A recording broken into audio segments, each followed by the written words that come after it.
సంతానలేమి సమస్యకు చక్కటి పరిష్కారం చూపిస్తున్న Riya fertility test baby center CN hospital Kurnool. Kuruva Paramesh అంటే ఈ పేరు వింటూనే అటు వైసీపీ కార్పొరేటర్లు కావచ్చు, ఇటు నగరపాలక సంస్థ అధికారులు కావచ్చు ఒక్కసారి ఉలిక్కి పడతారంట. 100%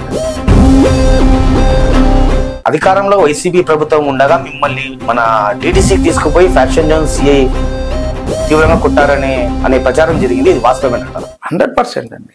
కౌన్సిల్ సమావేశంలో కొంత దూకుడుగా మీరు వ్యవహరిస్తారనే బాధలు ఉన్నాయి. ఇది నిజమా కాదా? 100% అండి. అంటే పచ్చ పార్టీలోకి వస్తే 10 లక్షల రూపాయల నగదు ఒక కియా కార్నివల్ కారు కొనిస్తామనే ఆశ చూపుతున్నట్టుగా చెప్తున్నారు. అస్సలు ఆ అవకాశమే లేదు. మేయర్ పదవి రేసులో మీకు మీ పార్టీ నాయకుల నుంచి అసౌకర్యాలు అవరోధాలు 100% అండి. తప్పుడు ప్రచారం అది ఎప్పుడు కూడా చేయడానికి అవకాశం లేదు. కియా కార్లు ఇచ్చలేదు. మాది గవర్నమెంట్ రూలింగ్ ఉన్న పార్టీ. మా మంత్రి గారు అటువంటి అవకాశం కూడా ఇవ్వరు. ఓకే, రానున్న మున్సిపల్ ఎలక్షన్స్ లో మీరు మరోసారి ప్రజాప్రతినిధిగా ఎన్నికల బరిలో నిలుస్తారా? 100% అండి. Thank you. Welcome to Suman TV. నేను మీ నందకిషోర్. స్థానిక సమస్యల పరిష్కారమే ధ్యేయంగా సుమన్ టీవీ ఒక సరికొత్త కార్యక్రమానికి శ్రీకారం చుట్టింది. ఈ కార్యక్రమంలో భాగంగా ప్రస్తుతం అంటే కర్నూలు ఉమ్మడి జిల్లాలో ఉన్న కర్నూలు నగరపాలక సంస్థతో పాటు అన్ని పురపాలక సంఘాల పరిధిలో జరిగిన అభివృద్ధి, ఇంకా అపరిష్కృతంగా ఉన్న సమస్యలు, ఆ సమస్యల పరిష్కారానికి స్థానిక ప్రజాప్రతినిధులు ఏం చేస్తున్నారో అడిగి తెలుసుకునే ప్రయత్నాన్ని సుమన్ టీవీ చేపట్టింది. ఈ నేపథ్యంలో ప్రస్తుతం మనతో కర్నూలు నగరపాలక సంస్థకు చెందిన 8వ వార్డు కార్పొరేటర్ కురువ పరమేష్ మనతో ఉన్నారు. ఆయనతో మాట్లాడి కొన్ని విషయాలు తెలుసుకునే ప్రయత్నాలు మనం ఇప్పుడు చేద్దాం. నమస్తే కురువ పరమేష్ గారు. ముందుగా సుమన్ టీవీ ప్రేక్షకులకి నమస్కారం అండి. ఈరోజు మా వార్డు అభివృద్ధి విషయంలో కానీ నగరం యొక్క స్థితిగతుల గురించి ఈరోజు సుమన్ టీవీ వారు ఈరోజు మాకు ఇక్కడ పిలవడం జరిగింది. చెప్పండి సార్. సార్ ఎలా ఉన్నారు? బాగున్నారా? బాగున్నాను సార్. ముందుగా మీ కుటుంబ నేపథ్యం ఏమంటే, అంటే మీ తాతలు మీ తండ్రుల కాలం నుంచి మీరు ఆర్థికంగా స్థితిమంతులా లేకపోతే మధ్యతరగతి కుటుంబానికి చెందేవారు? లేదండి, మేము వచ్చేసి నాది వచ్చేసి పక్కన బసవాపురం అయితే నేను చిన్నప్పటి నుంచి ఇక్కడే బీసీ హాస్టల్లో ఉండేవాడిని. ఈ వన్ టౌన్ లో ఆల్రెడీ పెద్ద బిల్డింగ్ ఉంటుంది, అక్కడే నా హాస్టల్. నేను 7th క్లాస్ నుంచి అక్కడే చదివింది. ఇక్కడే హాస్టల్ రూమ్స్. తర్వాత వచ్చేసి 8వ వార్డులో మా సిస్టరు మా అత్తగారులు ఉన్నారు అక్కడ. అక్కడ ఇచ్చింది కూడా మా అత్తగారులని ఇక్కడే ఇచ్చాము. 4 ఉన్నారు అక్కడ. అట్లా మాకంతా మా కుటుంబ సభ్యులంతా కూడా అక్కడ 8వ వార్డులో ఉండేది. అంటే మీ ఫాదర్ ఏం చేసేవారు? మా ఫాదర్ వ్యవసాయం. అంటే ఎన్ని ఎకరాల పొలం ఉండేది మీకు? మాకి 12 ఎకరాల భూమి ఉందండి. మేము అన్నదమ్ముల్లో 4 అయితే ఒక అబ్బాయి చనిపోయాడు, 3 చెల్లెళ్ళు, మొత్తం 7 మంది. మా అమ్మగారు వచ్చేసి ఇప్పుడు అక్కడే ఉంటారు.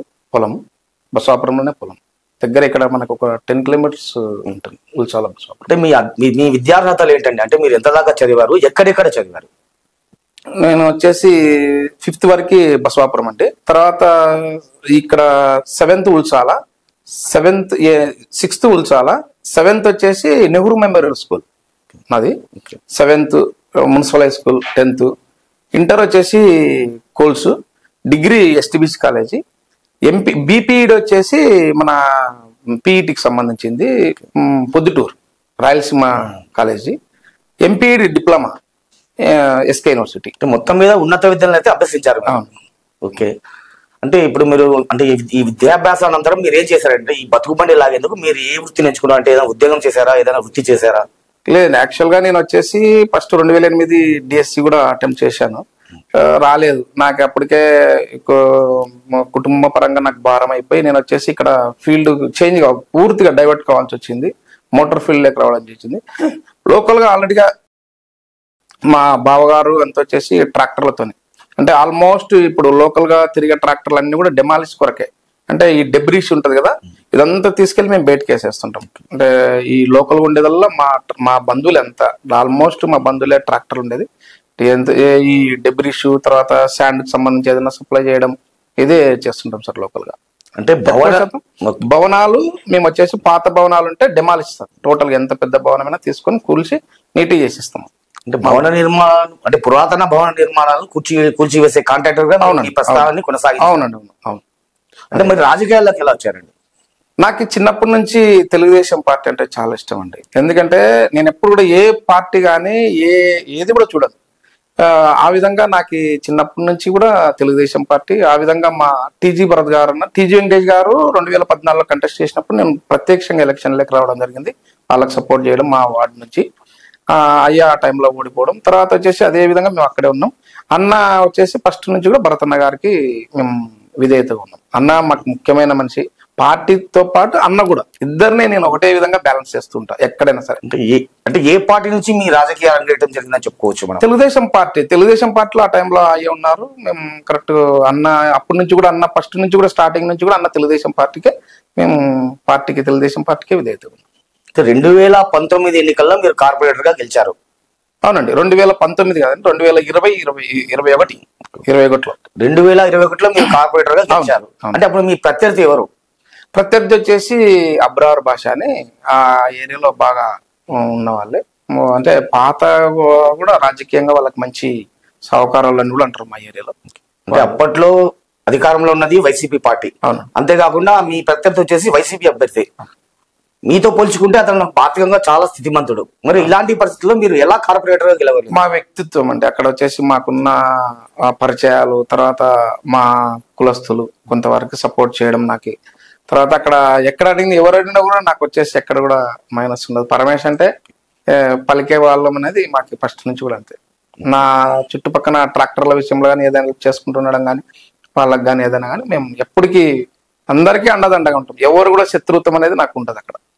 ఆ మున్సిపల్ ఎలక్షన్లలో మీకు అంటే ఇప్పుడు మాజీ కార్పొరేటర్ కావచ్చు, ఇటువైపు చూస్తే ఆ వార్డు ఇన్ఛార్జ్ కావచ్చు, మీకు వారిద్దరి నుంచి కూడా సరైన సహకారం అయితే మీకు లభించలేదనే వాదన ఉంది. ఇది నిజమేనా? వార్డు ఇన్ఛార్జి అప్పుడు మాకెళ్ళే ఉన్నారండి, కానీ కొంతవరకు ఉంటాయి, కానీ పర్లేదు, అందరు కూడా సపోర్ట్ చేసినారు కాబట్టి మనం కొంతవరకు. ఎక్స్ కార్పొరేటర్లు కూడా కొంతవరకు మనకైతే ఎవరు లేవు. ఒక అతను వచ్చేసి సపరేట్ గా ఇండిపెండెంట్ గా వేయడం వలన ఆయన కూడా మనకు కొంచెం ప్లస్ అయింది. అది మన రాష్ట్ర మంత్రివర్యులు టీజీ భరత్ గారికి మీరు వీర విధేయుడు అని అంటుంటారా? అది నిజమేనా? సరే, ఆయన వచ్చేసి గౌరవ మంత్రి గారు వచ్చేసి ఎప్పుడు ఆయన సొంత పనుల కన్నా నిజం చెప్పాలంటే కర్నూలు కాన్స్టిట్యున్సీ ఆయన వారు వచ్చేసి ఎప్పుడు కూడా నా కాన్స్టిట్యున్సీ, నా ప్రజలు అని ఇప్పుడు కూడా అంటారు. ఎక్కడున్నా కూడా మా వాళ్ళకి ఏదైనా ఫస్ట్ సమస్యల మీదనే పోరాడతారు. మీరు ఇప్పుడే కాదు, 5 years అయిపోయినాక కూడా చూస్తారు. అంటే ఎప్పుడు ఆయన కాన్స్టిట్యున్సీ లో చేసుకోవాలి అంటే ఆయన ఫస్ట్ నుంచి కూడా వారు ఏంటంటే ఇక్కడ పుట్టి పెరిగారు. ఎవరో చేస్తే వచ్చేసి అక్కడ ఉన్నా కూడా, ఎక్కడన్నా అధికారంలో ఉన్నా కూడా ఫస్ట్ కంప్లైంట్లు వీరికాటికి వస్తాయి. కాబట్టి ఆయన వచ్చేసి ఎప్పుడు చూడు ప్రజల కొరకే తపన పడే వ్యక్తి. అటువంటి వ్యక్తికి మనం అసలు నాకు కరెక్ట్ గా సింక్ కావడం అంటే ఆయనలో మీకు అంతగా నచ్చిన అంశాలు ఏంటండి? ప్రజల కొరకు కష్టపడే వ్యక్తి. తర్వాత ఎటువంటిది ఆయన వచ్చేసి ఎటువంటి డబ్బు విషయంలో కూడా ఆశించే వ్యక్తి కాదు. మెయిన్ ఏమంటే ఆయనకి ఇష్టం అంటే ఆయన ఇష్టం నాకంటే మెయిన్ వచ్చేసి ప్రజల కొరకు ప్రజలకు కష్టపడుతూ ఉంటారు 24/7. ఎప్పుడైనా సరే వేరే వాళ్ళు ఎవరన్నా కూడా పట్టించుకోరు. ఈవెన్ బూత్ ఇన్ఛార్జ్ కూడా ఫోన్ చేస్తే కూడా ఫస్ట్ పలికి చేసే వ్యక్తి. అటువంటి వ్యక్తి ఇంకా ఏం కావాలి చెప్పు. నేను కూడా ఒక బూత్ ఇన్ఛార్జ్ నుంచి వచ్చాను, కానీ ఒక కార్యకర్త నుంచే నన్ను కూడా తీసుకునింది. కానీ ఈ రోజు ఆయన అంత ప్రిఫరెన్స్ ఇవ్వడానికి కారణం అదే. అంటే లీడర్ అంటే ఆయన వచ్చేసి ఏంటంటే ఫాలోవర్స్ని తయారు చేసుకోవడం, ఒక లీడర్ని తయారు చేస్తారు. అదే నాకు నచ్చింది. ఫాలోవర్ ఎప్పటికి ఉన్నారండి, కానీ లీడర్స్ ఎప్పటికీ సపోర్ట్గా ఉంటారు. అది మాకి నచ్చడం. ఓకే అండి, ఇప్పుడు అధికారంలో వైసీపీ ప్రభుత్వం ఉండగా మిమ్మల్ని మన డిటిసికి తీసుకుపోయి faction zone CI Adinarayana Reddy అనుకుంటాను, ఆదినారాయణ రెడ్డి మిమ్మల్ని తీవ్రంగా కొట్టారనే ప్రచారం జరిగింది. ఇది వాస్తవమేనంటారా? 100% అండి.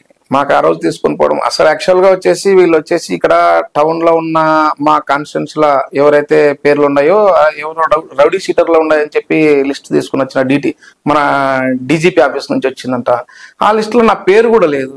పేరు లేకున్నా కూడా వాళ్ళు తీసుకొని పోయి కొట్టడం. తర్వాత ఇంకొకటి, మేము అక్కడ పోయిన తర్వాత మీ ఒక కార్పొరేటర్ అంటే ఆ వార్డుకి ప్రధానమైన వ్యక్తికి, అటువంటి అప్పుడు ఆ వ్యక్తిని పిలిచి అయ్యా నీ పరిస్థితి ఏంటి, ఒక సిఐ గారు పిలిచి నీ పరిస్థితి ఏంటి, ఏంటికి వచ్చావు, నువ్వేం చేసావు అవన్నీ అడగలేదు. పోయినామా, లోపల పోయామా, బట్టలు ఇప్పించినామా, కొట్టాము. దీనికి మీ అసలు ఇమాజిన్ చేసుకోలేదు అసలు. అంటే మేము ఎక్కడున్నాము అసలు, ఏ పార్టీ అనేది పక్కకు పెట్టండి. ఇప్పుడు అదే 9వ వార్డు కార్పొరేటర్ అబ్బాయి నవీన్ కూడా కొట్టారు, వాళ్ళ పార్టీ ఆఫీస్. తర్వాత వచ్చేసి 9వ వార్డు ఇన్ఛార్జ్ మా శేషగిరి గారు, పెద్ద వ్యక్తి, చాలా ఏజుడు వ్యక్తి. ఆ వ్యక్తిని అసలు ఏం చూడట్లే కొట్టడం. ఇంకొక వ్యక్తి వచ్చేసి మా కాడ స్టంట్ వేసుకున్నాడు. స్టంట్ వేసుకున్న అబ్బాయిని ఏదో పట్టాల తీసుకొని కొడుతుంటే మేము అసలు ఆ రోజు అన్నాం, అసలు ఏంటిది, మేమేమన్నా రౌడీ షీటర్లు అంటే లేదు, రౌడీ షీటర్ కాదేం కాదు, నువ్వు పార్టీకి కేవలం తెలుగుదేశం పార్టీకి విధేయతగా ఉన్నావు, నువ్వు అందుకే కొడుతున్నాం నీకు. ఆ రోజు టీజీ భరత్ గారు అప్పుడు వచ్చేసి చాలా ముందున్నారు. అసలు ఆయన యొక్క పనితనాన్ని తట్టుకోలేకపోయినారు. అంటే ఆయన ఆదరణ, ప్రజాదరణ తట్టుకోలేకనే మా లాంటి వాళ్ళని దూరం చేయడానికే ఆ రోజు వాళ్ళు కొట్టడం జరిగింది. అసలు అది ఇమాజిన్ చేసుకోలేమండి. అంటే అటువంటి మా లాంటి వాళ్ళకే, లేకపోతే ఇంకా సాధారణ కార్యకర్తలకి ఏముంటది అనేది మా ఆ పార్టీ ఎంత అరాచకంగా చేసింది మా మీద. అంటే టీడీపీ సాక్షాత్ నేనే, ఎవరు లేదు. అంటే టీడీపీలో మీరు యాక్టివ్ గా పనిచేస్తారనే కారణంతోనే కేవలం ఆ రోజు ఆయన కొట్టింది అది, నువ్వు తెలుగుదేశం పార్టీలో అత్యధికంగా కష్టపడుతున్నావనే కొడుతున్నాం, చేయొద్దు నువ్వు, నువ్వు వెళ్ళిపో, చేయొద్దు, అసలు ఏం పనిరా నీకు, ఏది పని చేసుకుంటున్నా ఆ పని చేసుకుంటావు అని చెప్పడం. మేము అదే అడిగాం ఆ రోజు. ఇప్పుడు ఆ రోజు ఒకటి డిపార్ట్మెంట్కి కూడా ఒకటే చెప్తాం సార్, పార్టీకి ఎప్పటికైనా పార్టీలు వస్తుంటాయి పోతుంటాయి, కానీ ఎవరు ఏం చేస్తున్నారు కనీసం తెలుసుకొని కొడితే బాగుంటుంది అనేది కూడా తెలుసుకోలేదు. ఓకే, మీ పైన అయితే మ్యాన్ హ్యాండ్లింగ్ జరిగింది. మరి ఈ నేపథ్యంలో మీరు ఈ ఘటన అనంతరం మీరు ఏం చేశారు? అంటే ఎవరైనా పోలీసు ఉన్నతాధికారులు ఫిర్యాదు చేశారు? ఎస్పీ గారికి మేము కంప్లైంట్ చేశాము. సార్ వచ్చేసి ఆ రోజు కూడా లేదండి మాకెళ్ళి తప్పైందని కూడా సార్ చెప్పడం జరిగింది, తప్పు జరిగిపోయిందని చెప్పి. ఆ విధంగా మేము కంప్లైంట్ కూడా చేశాం, కేసు కూడా చేశాం, అది నడుస్తుంది సార్. మా మంత్రి గారు వచ్చేసి ఆ రోజు చొరవ తీసుకుని చాలా ముందుకు వచ్చారు. మా కొరకి ఆ రోజు వచ్చి సార్తో, ఎస్పీ గారితో మాట్లాడి గట్టిగా కూడా అన్నాం, గట్టిగా చేశారు మా తరపున.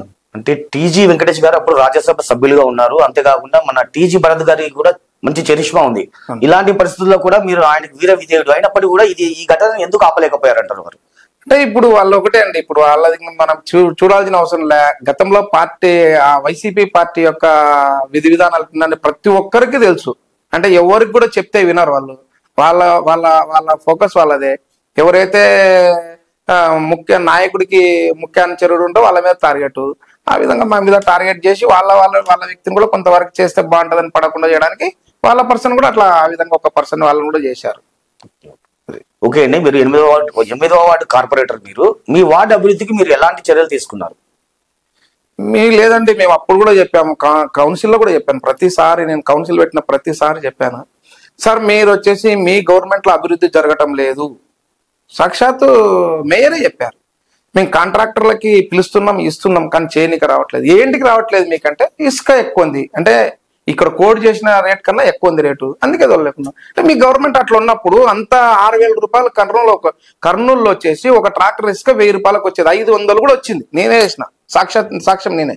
500 రూపాయలు కూడా దగ్గర, ఎక్కడైతే ఇప్పుడు మనకు పంచలింగాల నుంచి వచ్చి 500కి వేస్తారు వాళ్ళు, ప్రజలకి తక్కువ రేటుకి వచ్చేది. మరి అటువంటిప్పుడు నువ్వు ఈరోజు 6,000 రూపాయలు వేస్తే ఏ విధంగా వస్తుంది, దాన్ని తగ్గవచ్చు కానీ మేము కూడా చెప్పాం. కానీ ఆయన మేమేం చేస్తాం, మా గవర్నమెంట్ అట్లుంది, ఆ విధంగా కూడా వాళ్ళు జరగడం వలన కూడా అభివృద్ధి కాదు. సరే అవన్నీ పక్కకు పెడితే మీరు వచ్చేసి ఇవన్నీ తీసేసి మా కాంట్రాక్ట్ అవన్నీ మేమేమో అవన్నీ అడగమండి, ప్యాచ్ వర్క్లు ఏమైనా ఉంటే చేయండి. ఇంకొకటి లైటింగ్, తర్వాత కాలువలు, తర్వాత వచ్చేసి ఈ పనులు చేయండి, మాకు చేయాల్సింది ఇవి అని చెప్పాం. కానీ అవి కూడా చేయలేదు. కానీ మేమైతే ప్రజలకి నిత్యం ప్రజల దగ్గరనే ఉంటూ ఈ 3.5 సంవత్సరాలు కూడా ప్రజల కాడనే ఉంటూ ఎప్పుడు కాలువలు ఇబ్బంది లేకుండా కాలువల కాడ ఉన్న వర్కర్లతో పని చేయించుకుంటా, తర్వాత వచ్చేసి లైటింగ్ ఉంటే లైటింగ్ చేయించుకుంటూ, వాటర్ సమస్య అంటే ఎప్పుడు కూడా మేము దగ్గరుండి వాళ్ళకి ఎప్పుడు మా ప్రజలు ఎప్పుడు అడిగినా కూడా నేను దగ్గరుండి చేయించాం. కొన్ని ఇబ్బందులు కూడా మాకు పెట్టడం జరిగింది, ఇబ్బందులు పెట్టినా మేము చెప్పాం. మాకెళ్ళి చేయకపోతే ఎమ్మెల్యే గారు, అప్పుడు ఉన్న ఎమ్మెల్యే గారు వచ్చేసి మాకు చేపియలేదు అసలు. ఏదన్నా అంటే మా వార్డులో అభివృద్ధి కూడా జరగలేదు, అభివృద్ధి పక్క పెట్టండి, మాకున్న వర్కర్లు కూడా వేరే వార్డులకు డైవర్ట్ చేసి ఇప్పుడు కూడా నా వార్డులో ఉండేది 5 మంది, ఇప్పుడు కూడా స్టిల్ 5 మెంబర్స్ పనిచేస్తున్నారు. నేను అడుగుతున్నా ఇప్పుడు కూడా. అంటే సాధారణంగా మున్సిపల్ బడ్జెట్ లో ప్రతి వార్డుకి నిధులు ఇవ్వాలా అనే ఒక ఇది ఉంటుందండి. మరి మీ వార్డుకి ఎన్ని నిధులు వచ్చాయి? ఉంటది, కానీ మాకు కేటాయించింది 50 లక్షలు. మేయర్ వార్డులో ప్రతి కౌన్సిల్లో ఎక్కడైనా చూసుకోండి, ఇప్పుడు కూడా ఎజెండా తెప్పించుకోండి మీరు వచ్చేసి, ప్రతి ఎజెండాలో కూడా ఈవెన్ స్టాండింగ్ కమిటీలో కూడా దాదాపుగా వేరే కట్ చేసేసి ₹1,00,00,000 పెట్టారు. మా దాంట్లో ₹1,00,00,000, 1,50,00,000 పెట్టారు. ప్రతి 17-18 కౌన్సిల్ జరిగాయి ఇప్పుడు చూసుకోండి. అంటే మేము అడిగాము గతంలో కూడా, వాళ్ళ కార్పొరేటర్లు కూడా అడిగినారు, అయ్యా నువ్వు ఒక్కదానికే కేటాయించుకుంటావు, నీ వాడికి ఒక్కదానికే కేటాయించుకుంటావు, మా వాటికి కూడా కేటాయించంటే వాళ్ళని పట్టించుకోలేదు. వాళ్ళకు కూడా లేదు ఆయన, ఆ రోజు వాళ్ళకు కూడా పలకలేదు. వాళ్ళ కార్పొరేటర్లకు వాళ్ళకే వాళ్ళకుంటే మాకెట్లా ఉంటుందో చూసుకోండి ఒక్కసారి, ఎంత తీవ్రంగా ఉంటుందో ఒక్కసారి ఆలోచించండి. అంటే ఈ 3.5 ఏళ్ల మీ పదవీ కాలంలో మీరు కేవలం 50 లక్షల నిధులతోనే అభివృద్ధి పనులు చేశారు మీ వాళ్ళు. అవునండి, అంతే, అంతకన్నా ఎక్కువ కూడా చేయలేదు. ఇంకా కూడా ఇప్పుడు కూడా స్టిల్ 3.5 లక్షలు దాదాపుగా పెండింగ్లనే ఉంది. ఇంకొకటి 50 లక్షలు కేటాయించినారు, అది ఇంకా కాలేదు, ప్రాసెస్ కూడా కాలేదు, పెండింగ్లనే ఉంది. అంటే 8వ వార్డు అంటేనే ముస్లింలు, మన ముస్లిం మైనార్టీలు, బీసీలు ఎక్కువగా ఉండే వార్డు అంటారండి అది. అవునండి. మరి అలాంటి వార్డులో అభివృద్ధి జరగలేదు, అంటే అభివృద్ధి అన్నది అణగారిపోయింది అనే ఒక విమర్శ ఉంది. దీనిపై మీరేమంటారు? ఈ మా వార్డులలో అంటే ఈ ఓల్డ్ టౌన్ లో కూడా ఎక్కడ కూడా ఏ రోడ్ వేయాలన్నా కూడా ఏదైనా చిన్న సందులు ఉంటాయి. దాంట్లో వేయాలంటే కాంట్రాక్టర్ ముందుకు రావాలా, ఆ రేటు మాకు గిట్టడం లేదని మీకు రాలేదు వాళ్ళు. ఆ విధంగా కూడా అభివృద్ధి ఎక్కడ కూడా జరగలేదు. తర్వాత మా ప్రజలకు ఇబ్బందులు ఉంటే కూడా అట్టే ఓర్చుకున్నారు. వాళ్ళకు కూడా చెప్పారు, మేము కూడా చెప్పాం ఇప్పుడు ఇట్లా ఉంది పరిస్థితి అని చెప్పి, అదైతే చేయలేదు. అంటే ఇప్పుడు వైసీపీకి చెందిన ప్రజాప్రతినిధులు కావచ్చు, లేకపోతే ఇటు చూస్తే మన నగరపాలక సంస్థ అధికారులు కావచ్చు, మీకు వాటి నుంచి సరైన సహాయ సహకారం అయితే అందలేదండి? ఎక్కడ రాలేదండి. మేము ఏదో చెప్పినా కూడా మా ప్రోటోకాలే పాటించలేదని చెప్పి ఒకసారి ఎక్స్ఎమ్మెల్యేకి మేము చెప్పడం జరిగింది, చేయలేదు. ఎక్స్ఎమ్మెల్యేనే డైరెక్ట్ మా వార్డులోకి డైరెక్ట్ వచ్చి పూజ చేస్తుంటే కూడా మేము వచ్చి ఏంటంటే ఇట్లా వాళ్ళు వచ్చిన తర్వాత మాట్లాడుతుంటే ఒక్క అధికారం రాలేదు ఆ రోజు. 8వ వార్డుకు మీరు ఒక ప్రజాప్రతినిధి మీరు, మరి ఆ వార్డుకు ఒక 50 లక్షల రూపాయల నిధులతో ఒక కమ్యూనిటీ హాల్ నిర్మించాలని ఒక, అంటే అది శాంక్షన్ కూడా అయింది అంటున్నారు, వాస్తవమేనా? మరి ఇప్పటికి కూడా అది కార్యరూపం ఎందుకు దాచలేదు? వాస్తవం సార్, మేము ఏం చెప్పామంటే అంతకుముందు నా వార్డులో కేటాయించింది 50 లక్షలు. 50 లక్షల తర్వాత ఈ 50 లక్షలు వచ్చేసి లాస్ట్ కౌన్సిల్లో అంటే ఎలక్షన్ ముందర ఆమోదం చేసినారు. ఆమోదం చేసినప్పుడు కూడా నేను చెప్పాను, అంటే అక్కడ ఉన్న ఎక్స్ఎమ్మెల్యే గారికి కానీ తర్వాత వచ్చేసి కమిషనర్ గారికి కానీ చెప్పాను, సార్ ఒక్కటి ఈ కమ్యూనిటీ హాల్ కు సంబంధించి పక్కన టాయిలెట్లు ఉన్నాయి, ఎక్కువ ప్లేస్ ఉంది అక్కడ, ఆ ప్లేస్ ని టాయిలెట్లు అక్కడ అంత ప్లేస్ ఎందుకు వేస్ట్ చేస్తున్నారు, ఈ కమ్యూనిటీ హాల్ ఆ ప్లేస్ లో నిర్మించి తర్వాత ఆ టాయిలెట్లను ఇక్కడ నిర్మిద్దామని నేను చెప్పాను ఆల్రెడీగా. వాళ్ళు అప్పుడు కూడా పట్టించుకోలేదు. అప్పటి నుంచి కూడా ఇంకా లాస్ట్ మూమెంట్ కాబట్టి అట్లే పెండింగ్ పెట్టాం. ఇప్పుడు కూడా మేము ఒకటే చేస్తున్నాం, టాయిలెట్ ఒక సపరేట్ నిర్మించి తర్వాత కమ్యూనిటీ హాల్ నిర్మించాలనేది, పెద్దగా ప్లేస్ ఉంది ఆ ప్లేస్ ను ఉపయోగించాలనేది మా అభిప్రాయం. అంటే వైసీపీ కండువా కప్పుకొని వస్తే మీ వార్డు అభివృద్ధికి సహకరిస్తామని ఒక ప్రజాప్రతినిధి మీతో అన్నట్టుగా ప్రచారంలో ఉంది, ఇది వాస్తవమేనా? ప్రజాప్రతినిధి ఏముంది, మేయర్ గారే చెప్పారు ఆ రోజు. మేయర్ గారు మాకు అధ్యక్ష మాకు వచ్చేసి నిధులు కేటాయించండి, మాకు అభివృద్ధి చేయండి అంటే, మేము చేసేది ఏముంది, నువ్వు వచ్చి కండువ కప్పుకుంటారా నేను చేస్తామని చెప్పారు ఆ రోజు. నువ్వు కండువ కప్పుకుంటారు, మా కండువ కప్పుకొని నీకు అభివృద్ధి చేస్తామని చెప్పారు. మేము చెయ్యారంటే చెయ్యము నికండు చెప్పడం జరిగింది ఆ రోజు, చెప్పారు ఆయన. అంటే సాక్షాత్తు నగర మేయరే మీతో ఈ విధంగా అన్నారు? అవును, కౌన్సిల్ లో చెప్పారు, వీడియోలు కూడా ఉన్నాయి వచ్చాయి. మీరు ఈ వార్డు మీద స్టికాన్ అవుతారా? అంటే మామూలుగా రాజకీయ నాయకులు అంటేనే ఒక మాట చెప్పడం తర్వాత ఆ మాట అనలేదు అనడము, మాట మార్చడం ఇలాంటివి జరుగుతూ ఉంటాయి. మీరు ఇచ్చిన మాట కంటే ఆడియో మాట తప్పని వారా మీరు? 100% నేను అంటున్నాను. ఆయన చెప్పారు, ఆల్రెడీ ఉంది కూడా, రికార్డు కూడా ఉంది, చెప్పారు ఆ రోజు. అంటే ఇప్పుడు నగరపాలక సంస్థకు చెందిన బడ్జెట్ అంతా కూడాను మేయర్, వైసీపీ కార్పొరేటర్లకు చెందిన వార్డులలోనే కేటాయించుకున్నారు, టీడీపీకి చెందిన వాళ్ళకి ఇలాంటి నిధులు ఇవ్వలేదు అని మీరు ఆరోపిస్తున్నారు.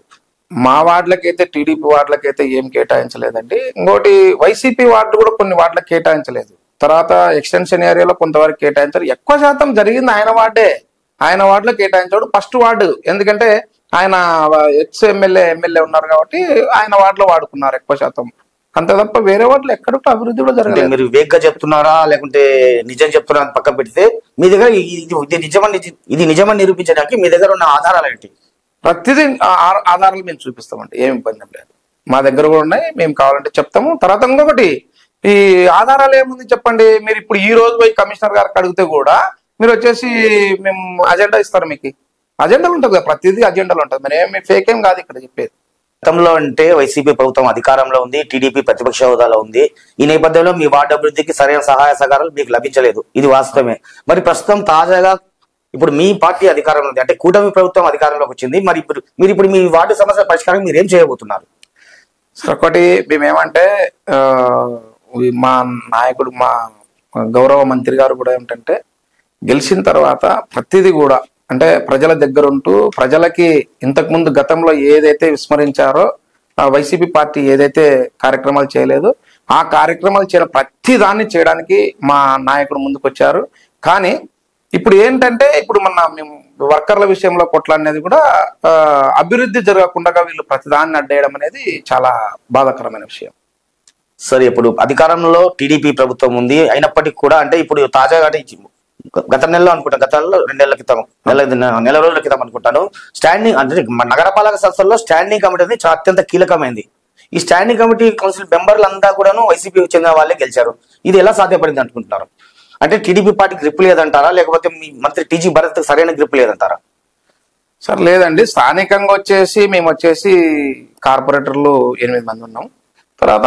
తర్వాత సపోర్టెడ్ గా వైసీపీ కార్పొరేటర్లు దాదాపుగా 6-7 మంది మాకు సపోర్ట్ ఉన్నాం. పూర్తిగా మేము ఇప్పుడు వచ్చేసి 17 మెంబర్స్ ఉన్నాము.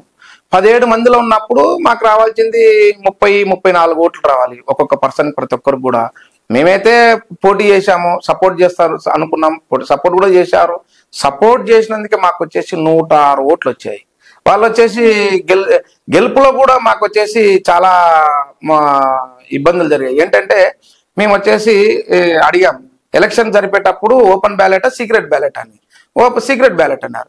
సీక్రెట్ బ్యాలెట్ అన్నప్పుడు ఏ విధంగా ఉండాలంటే మనం వేసిన ఓటు ఎవరికి కూడా తెలియకూడదు అక్కడ.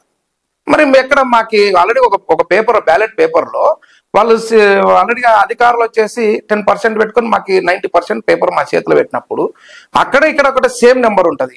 మొన్న మీడియాలో కూడా నేను చెప్పాను. మరి నా నెంబర్ సీరియల్ నెంబర్, నా నెంబర్ అక్కడిక్కడ సీరియల్ నెంబర్ ఉన్నప్పుడు ఈ రోజు మీరు ఎత్తుక్కుంటే కూడా నాది ఓటు ఎక్కడైనా మీకు తెలిసేటప్పుడు అది సీక్రెట్ బ్యాలెట్ అవుట్ అవుతుంది. అటువంటప్పుడు వేరే వాళ్ళు ఎవరైనా సరే మాకు వేస్తారని చెప్పి నమ్మకం ఎట్లా ఉంటుంది? భయపడరా? ఇదే మేయర్ గారు భయపడించలేరా ఓటేస్తే మీకు వచ్చేసి విబ్జార్ చేస్తామని చెప్పి? మరి ఇది కాదు కదా రాజకీయం అంటే. ఒకటి నగర అభివృద్ధి కొరకు వాళ్ళు కూడా చేస్తున్నది. ఈరోజు గవర్నమెంట్ మాది వచ్చిందని చెప్పి వాళ్ళు సపోర్ట్ చేస్తారనుకున్నాం. సపోర్ట్ కూడా చేసినందుకే 106 ఓట్లు వచ్చింది మాకి. నగరం అభివృద్ధి చూసుకోండి. గతంలో మీ గవర్నమెంట్ వచ్చింది, మీ గవర్నమెంట్ ఉండే, మీ గవర్నమెంట్ లో మేము ఎక్కడ కూడా మేము వచ్చేసి మీకు ఇబ్బంది పెట్టలేదు, ఏదో జరగలేదు అని చెప్పి అన్నాం. అయినా మేము చెప్పినా కూడా మీరు వినలేదు. ఈ రోజు మేము చేసేదానికి మీరు అడ్డుపడుతున్నారే. ఆ రోజు మీరు చేసేదానికి అడ్డుపడలేదు. మేము ప్రతిదానికి మీరు చేయండి, ఒక మంచి చేస్తా అంటే చేసుకోండి, మాకు వద్దం లేదు. ఈ రోజు మేము అభివృద్ధి చేస్తామంటే అడ్డుపడుతున్నారు.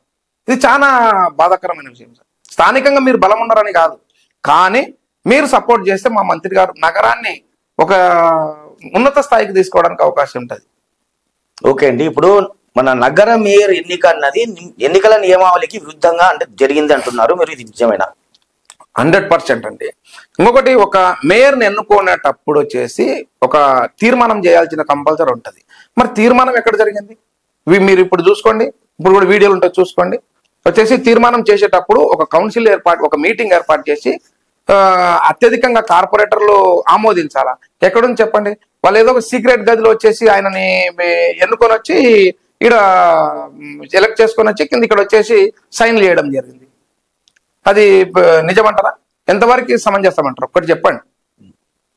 సరే, ఓకే, మేయర్ ఎన్నికైతే జరిగిపోయింది. ఇప్పుడు ఆయన సరే ఎన్నికల నియమావళికి విరుద్ధంగా ఉన్నప్పటికీ కూడా జరిగిపోయింది. మరి ఈ నేపథ్యంలో తాజాగా మీ ప్రభుత్వం అధికారంలో ఉంది. ఇలాంటి పరిస్థితుల్లో మీరు మేయర్ పై అవిశ్వాస తీర్మానం పెట్టే అవకాశం ఉంది కదా? అంటే మీ పార్టీకి బలం లేకపోవడం వల్ల మీరు ఊరుకున్నారనుకోవచ్చా? మాకు ఆల్రెడీగా ఉన్నారండి, మామూలుగా 17 మంది ఉన్నారు. మేము కూడా అవిశ్వాస తీర్మానం పెడతాం, తర్వాత త్వరలో పెడతాం. తర్వాత వచ్చేసి మేము పెట్టేదానికన్నా ఫస్ట్ చూసుకుంటే వారి యొక్క అడ్డంకులు, అంటే వాళ్ళే లాస్ట్కి వాళ్ళు చేసే పనులు అంటే కొంతమందికి నచ్చట్లేదు. ఆయన మేయర్ చేసే పనులు కొంతమందికి నచ్చట్లే. ఆయన చేసే ఆయన పరంగా ఆయనకే రేపు పొద్దున ఇబ్బంది పడతారు. ఎందుకంటే ప్రతిదీ ఆయన ఎన్నుకోబడినది ఆ కుర్చీలో ఉండడానికి, ఎందుకంటే ఎనీ టైం ప్రజల కొరకే సేవ చేయడానికి. ఆయన విరుద్ధంగా పోతున్నారు.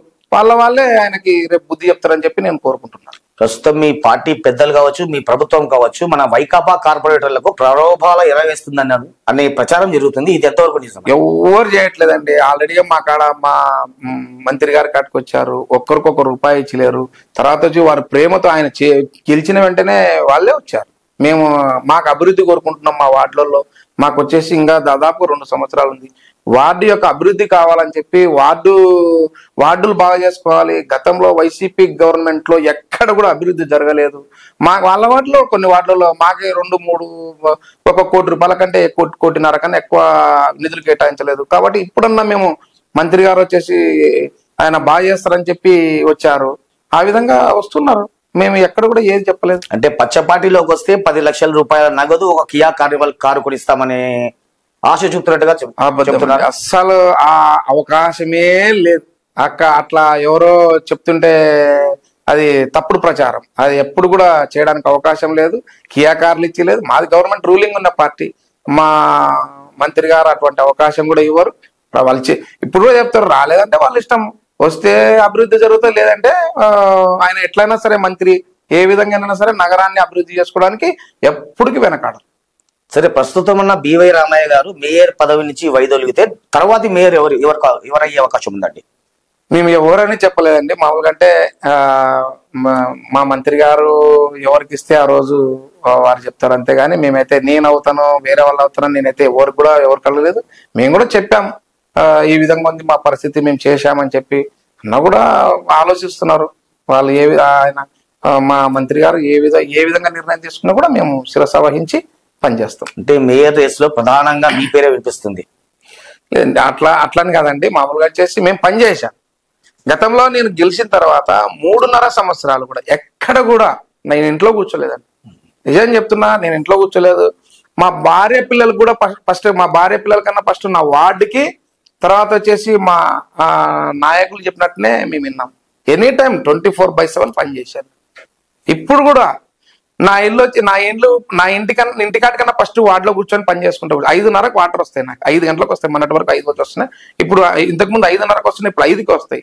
నేను 5 గంటలకు నా వార్డులో తిరుగుతున్నాను. అడగండి మా ప్రజలకు, ఇప్పుడు కూడా మీరు పోయి అడిగి పరమేష్ గారు ఎన్ని గంటలకు వార్డులో తిరుగుతున్నారంటే మీరు చెప్తారు.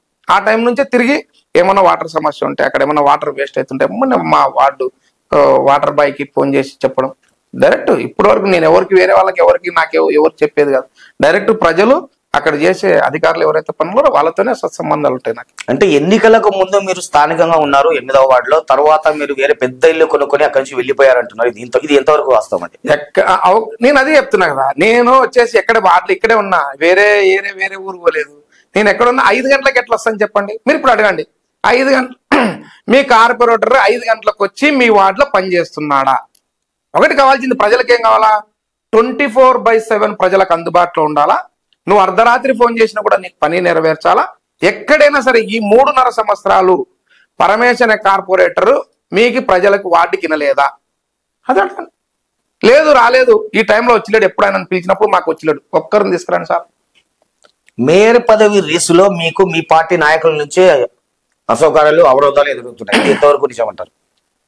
మామూలు అండి, ప్రతి దాంట్లో కూడా కొంతవరకు ఉంటాయి. అయినా మా వాళ్ళు వచ్చేసి మా కార్పొరేటర్లు కానీ మా పార్టీ నాయకులు కానీ ఎప్పటికీ అంత ఒకటే. మా వాళ్ళు ఎప్పటికీ అన్నకి మా మంత్రి గారు ఏది చెప్తేదే మేము ఎప్పటికీ అట్లా తీసుకున్నంటే ఆ రోజే మేము 8 మంది ఉన్నా కూడా ప్రతిదీ మా వాళ్ళందరం కూడా, నేను డిప్యూటీ ఫ్లోర్లో ఉన్నా, మా వాళ్ళు ఎప్పుడు కూడా ఏదన్నా మాట చెప్తే కూడా వెంటనే అన్న చెప్పినా చేసినాం. ఎప్పటికి అట్లా ఉండదు. అంటే మా వాళ్ళు అందరు సపోర్టే. నేనున్నా వేరే వాళ్ళు ఉన్నా ఎవరికి అన్న మా మంత్రి గారు ఇది చేయండి అంటే అందరం కలిసే చేసినాం. ఎప్పటికి మా కాడ అది లేదు. అంటే మంత్రి టీజీ భరత్ కు మీతో పాటు మరో 2 కూడా అత్యంత సన్నిహితులని ప్రచారం జరుగుతుంది. ఈ నేపథ్యంలో మరి మీకు మేయర్ పదవి వచ్చే అవకాశం ఉందంటారా? కార్పొరేటర్లు అందరికి ఒకటే అండి ఇప్పుడు అన్న ఇచ్చేది. ఏ కార్పొరేటర్ ఒక కార్పొరేటర్ కి ఈ విధంగా ప్రిఫరెన్స్ ఇస్తాడు, వాళ్ళకి ఎట్లా ఇస్తారు, అట్లా ఏం లేదు. అందరికి ఒకటే ప్రిఫరెన్స్ ఉంటది. అందరిని దగ్గర తీసుకొని ప్రతి సమస్య అంటే సమస్య పరంగా ఈ సమస్య అతనికి అడుగుతారు. ఆ విధంగా ప్రతి కార్పొరేటర్ కి ఫస్ట్ ప్రిఫరెన్స్ ఇస్తారు. వార్డు ఇన్ఛార్జ్లకు కానీ బూత్ ఇన్ఛార్జ్ ప్రతి ఒక్కరికి అన్న విధేయతగా ఉంటారు. ఎప్పుడు సమస్య విషయంలో ఉంటారు కాబట్టి మాకేం ఇబ్బంది ఏం లేదన్న.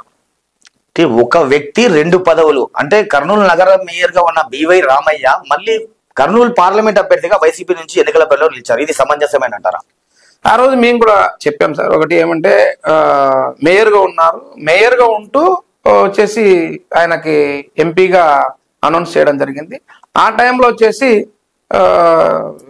25th వార్డు సత్యనారాయణమ్మ గారికి మేయర్ అని చెప్పి ఎక్స్ ముఖ్యమంత్రి గారు ఈమెనే మేయర్ అని చెప్పి ప్రకటించడం జరిగింది. ప్రకటించిన తర్వాత మళ్ళా ఏం పరిస్థితులు వచ్చినో తెలియదు కానీ ఈయన వచ్చేసి మళ్ళా నేను అక్కడే ఉంటాను అని ఈయన వచ్చేసి రిజైన్ చేసిపోలేదు. నేను అక్కడే ఉంటాను, మళ్ళీ అక్కడ ఒక ఎట్లుంటుందో తెలియదు పరిస్థితులు అని చెప్పి ఆయన అక్కడ పోవడం. అక్కడ పోయిన తర్వాత ప్రజలు బాగా గట్టిగా బుద్ధి చెప్పడం, దాదాపుగా 1,00,000 మెజార్టీతో తెలుగుదేశం పార్టీ నాగరాజు గారు గెలవడం జరిగింది. ఆ విధంగా మళ్ళీ వచ్చి ఆయన అదే ప్లేస్లోనే వచ్చి కూర్చున్నారు. ఆ టైంలో మళ్ళీ ఆయనకు వచ్చేసి అధ్యక్ష పదవి వేయడం అనేది ఇది జరిగిపోయింది. మరి ఈ విషయాన్ని మీరు ఎందుకు ప్రశ్నించలేకపోయినారు? మేము ప్రశ్నించామండి ప్రతిదీ. అప్పుడు ఆ రోజే చెప్పాం. అంటే ఎన్నికల కమిషన్ ఏమైనా ఫిర్యాదు చేశారా మీరు? మేము మామూలుగా వచ్చేసి ఎన్నికల కమిషనర్ కూడా చెప్పాం, సార్ ఇట్లా సంగతి ఈ విధంగా చేయడం అనేది విరుద్ధం కదా అని చెప్తే గవర్నమెంట్ వాళ్ళది ఉంది, దాని విషయంలో మనం ఏం చేయలేకపోయినాం ఆ రోజు కూడా. ఓకే అండి, మన మున్సిపల్ కార్పొరేషన్ విషయానికి వస్తే మన కర్నూలు నగరంలో ఉన్న పలు మున్సిపల్ షాపింగ్ కాంప్లెక్స్ లో అసలైన లీజుదారులు లేరు, అంతా వాళ్ళు సబ్ లీజులకు ఇచ్చుకున్నారు, అంటే సొమ్ము చేసుకుంటారు అక్రమంగా డబ్బులు అనే ఒక వాదన ఉంది, నిజం కాదంటారా? అంటే కొంతవరకు వచ్చేసి ఇప్పుడు లీజు ఇచ్చిన దాంట్లో సబ్ లీజులు వేరే వాళ్ళకి ఇచ్చుకుంటుంటారు. అంటే మామూలుగా అది దాని ఎంతవరకు అది పక్కకు పెడితే ఇప్పుడున్న అధికారులు ఏదైనా సరే మనం వచ్చేసి వాళ్ళ దగ్గర నుంచి సోర్సెస్ ఏదైతే కార్పొరేషన్ కి రావాల్సిందో ఆ నిధులు కరెక్ట్ గా వస్తే సరిపోతుంది. కొంతమంది వచ్చేసి ఇప్పుడు ఒక అతను చేసుకోలేరు, తీసుకున్న తర్వాత లీజ్ తీసుకున్న తర్వాత సబ్ లీజ్ ఇస్తూ చేపిస్తుంటారు. కానీ ఎవరికి ఇచ్చినారు అన్నది పక్కకు పెడితే ఆ నిధులు కరెక్ట్ గా కార్పొరేషన్ కి వస్తున్నాయా లేదనేదే ముఖ్యం. అదే అండి. ఓకే, మీరు ఇప్పుడు ఒక కార్పొరేటర్ అండి, మరి ఈ విషయంలో మీరు నిజాలను నిగ్గు తీల్చే ప్రయత్నం ఎందుకు చేయలేకపోయారు మీరు? దేంట్లో అండి? ఈ మున్సిపల్ షాపింగ్ కాంప్లెక్స్ విషయానికి వస్తే ఇక అక్రమంగా ఉన్నారంటే సబ్ లీజ్ ఇచ్చుకున్నారు వీళ్ళు. నేను ఒకటే చెప్తున్నా, ఇప్పుడు ఈ రోజు కూడా కార్పొరేషన్ అధికారులు మేము గతంలో కూడా మేము చాలా సార్లు మేము ప్రశ్నించాం. ఒకటే ఏంటంటే ఎవరికి ఇచ్చినా కూడా కానీ ఆ నిధులు మేము పెండింగ్ పెట్టొద్దని చెప్పినాం, ఆ కార్పొరేషన్ అధికారులకు కూడా చెప్పినాం, కమిషనర్ గారికి కూడా చెప్పాం, గతంలో కౌన్సిల్లో కూడా తీర్మానం చేశాం.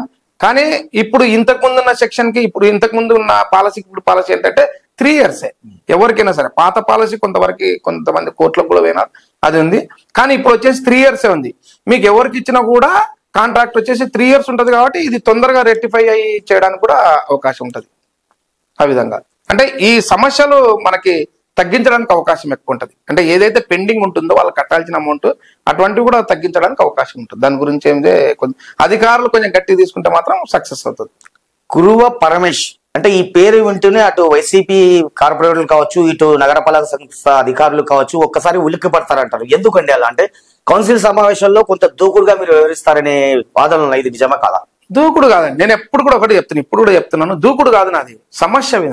నేను ఎక్కడైనా మీరు చూసుకోండి, నేను ఎన్నిసార్లు ఇన్ని కౌన్సిల్లో మాట్లాడిన సమస్య మీద తప్ప నా సొంత స్వలాభాల కొరకు నేను ఎక్కడ కూడా తపన పడలేదు. ఇంకొకటి ప్రజలకు మీరు న్యాయ అన్యాయాల గురించి నేను చెప్పే ప్రతి పాయింట్ కూడా ఏదంటైనా సరే న్యాయ అన్యాయం. కార్పొరేషన్ నిధులకు గండి కొట్టొద్దండి, ప్రజలకే న్యాయం చేయండి. ఏమొద్దు, నేను కోరుకున్నది ఒకటే.